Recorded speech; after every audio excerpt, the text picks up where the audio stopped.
viewers, and I am back. My name is Charles here at Nutrition1 by Charles, and I do apologize. I was on a little hiatus from these videos that I've been making for you. I had some personal issues that I had to work out, and a couple of hard things to get through, but I got through them, and of course I just wanted to deliver nutrition facts and good videos for you to view. So again, I apologize for being away for about a month or so. This video blog is kind of new to begin with, so I don't have that many entries out there, only about 15 or 16, but I'm going to continue delivering to you. So thank you for joining in, and stay tuned for more. Okay, so today we're going to talk about bad fat versus good fat versus no fat or non-fat, part 1. All right, because I'm not going to be able to cover all of these sections in one video, so we're just going to do one at a time.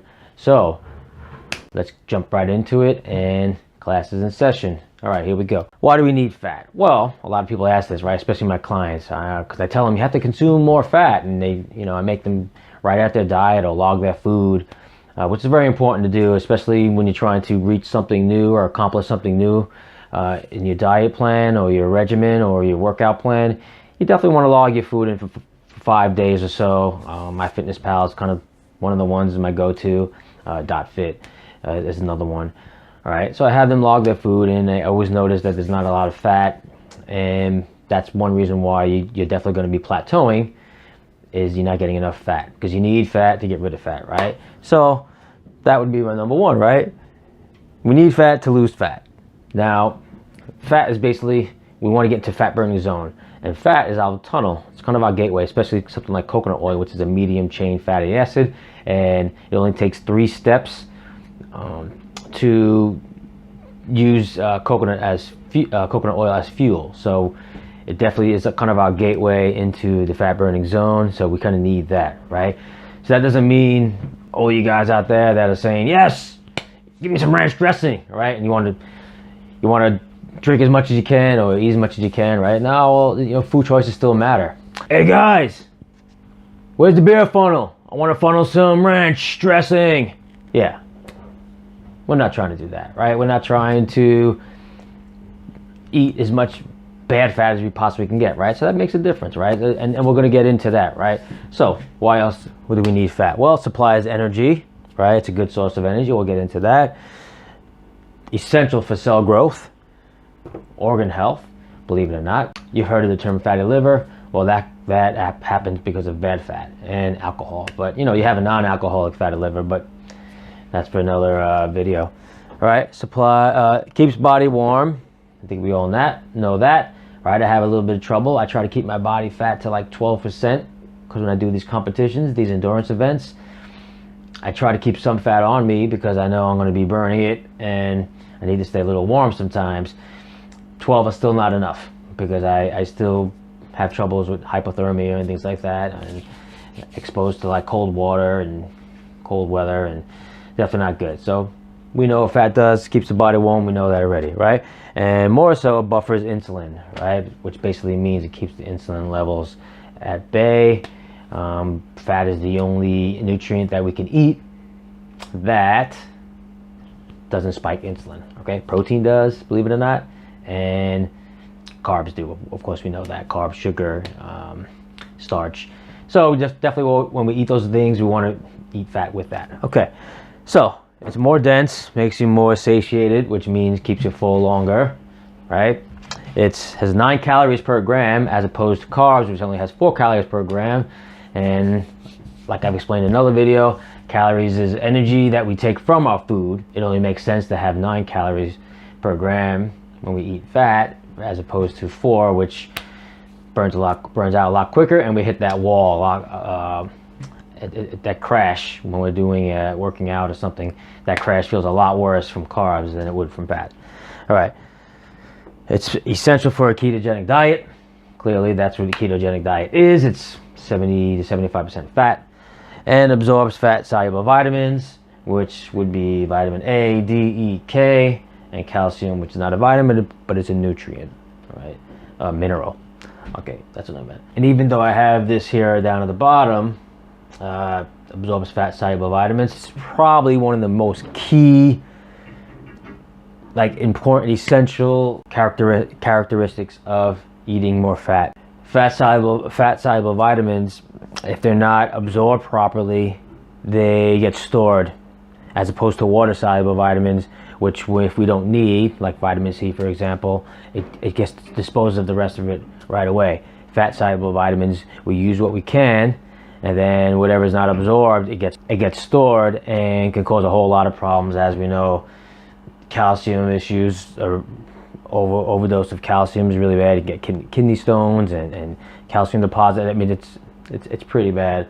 So yeah, we need to be able to get these vitamins moving through the body. So fat is really important, if not for anything, if for that. All right, so now we got to move on. Okay, what's the difference between bad fat, good fat, and non-fat? So we're going to go over some bad fats right now, and then we're going to cover good fat and no fat diets in another video. Okay, so before we get into what bad fat is, all right, let's just go over the 3 types of fat there are. There are actually 4, but there are 3 types. So there's trans fat, saturated fat, and unsaturated fat. But the unsaturated fat has 2 categories, which is MUFA. That's easy to say, right? Which just means monounsaturated fatty acid. Then you've got PUFA, funny names, I know, polyunsaturated fatty acids, right? So you got this bad, good. All right, just know that. All right, so trans fat is liquid oil that goes through a process where they add hydrogen, right? They make it into a solid, right? So it's turned into a solid. Particularly, I made in my last video, which I'm going to post a link below in the info section on partially hydrogenated oil with my ingredient series. That is trans fat. You'll see some things that will have 0% trans fat on a label, and that just means that it's less than 1 gram of it per serving. So if you get a little less than a gram of serving, and it adds up when you eat, a little bit more than you should of that fat. So just stay away from partially hydrogenated oil. Trans fat, no good, really bad, really bad, clogs arteries, no good at all, right? And trans fat increases LDL, which I talked about in that video, which was low density lipoprotein, which is your bad cholesterol, and it decreases HDL, which is the high density lipoprotein, and you can find this in like fast food and fried foods and things like that. All right, saturated fat is mostly from animal-based food, any fat that's solid at room temperature, generally speaking. All right, and can increase LDL. There's a lot of bad saturated fats out there, and there's a couple of good ones, particularly coconut oil and butter. All right, organic grass-fed butter. Then you have unsaturated fat, which is the healthy fat, and that's monounsaturated fat, polyunsaturated fat. These 2, which is a no-brainer here. So you're still buying canola, you're still buying vegetable, you're still buying corn oil, especially if they're non-organic.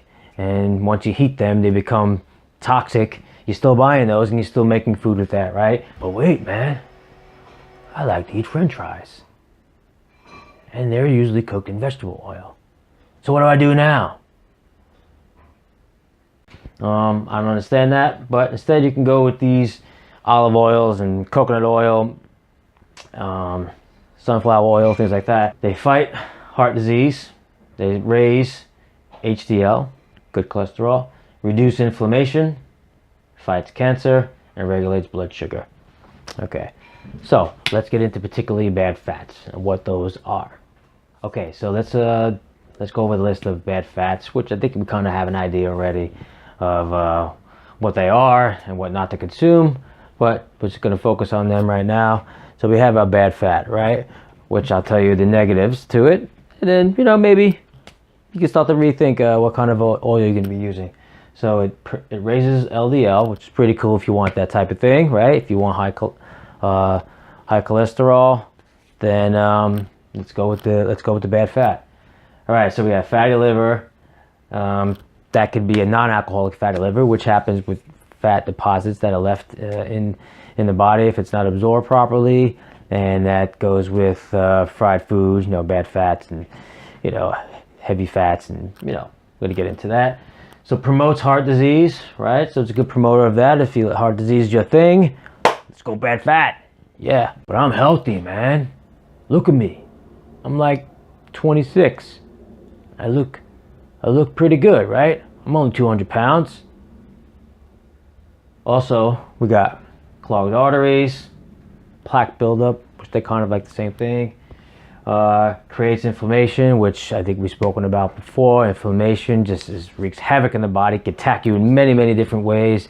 It can attack you in your skin. It can attack you in your joints. It can attack you on your hair. It can attack you in your digestive system, right? So inflammation, real bad.